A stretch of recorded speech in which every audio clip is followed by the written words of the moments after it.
Hello मेरे प्यारे बच्चों, इस वीडियो में समझने वाले हैं टॉर्क के बारे में। Torque about an axis. ये दरवाजा है और ये दरवाजे की एक्सिस है। इस एक्सिस के अबाउट ये दरवाजा घूम सकता है। ठीक है, तो इसमें तीन केस बनेंगे। जो पहला केस रहेगा, when line of force is parallel to the axis of rotation. ये एक्सिस ऑफ रोटेशन है, इसके पैरेलल ही हम फोर्स लगाएंगे। तो फोर्स मैं इस तरीके से लगा रहा हूँ नीचे की तरफ। तो नीचे की तरफ मैं फोर्स लगाऊंगा, इस तरीके से फोर्स लगाऊंगा तो दरवाजा घूमेगा ही नहीं। आप इस तरीके से लटक जाइए इस दरवाजे पर, दरवाजा घूमेगा ही नहीं। तो टॉर्क क्या रहेगा? जीरो रहेगा।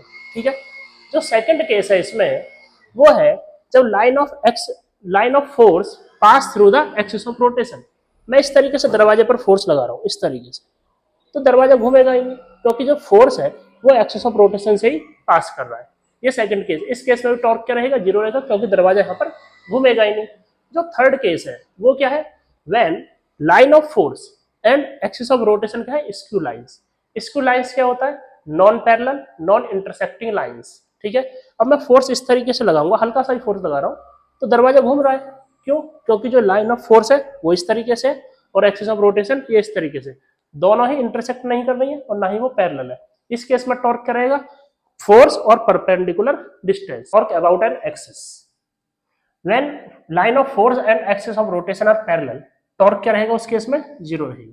ठीक है, व्हेन सेकंड केस क्या रहेगा? When line of force pass through axis of rotation.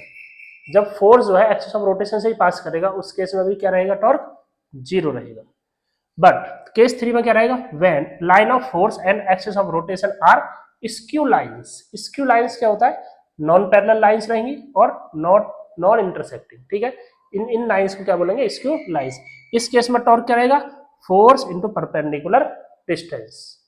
Thank you for watching the video. Video अच्छी लगी हो सब्सक्राइब कीजिए चैनल को और वीडियो को लाइक कीजिए।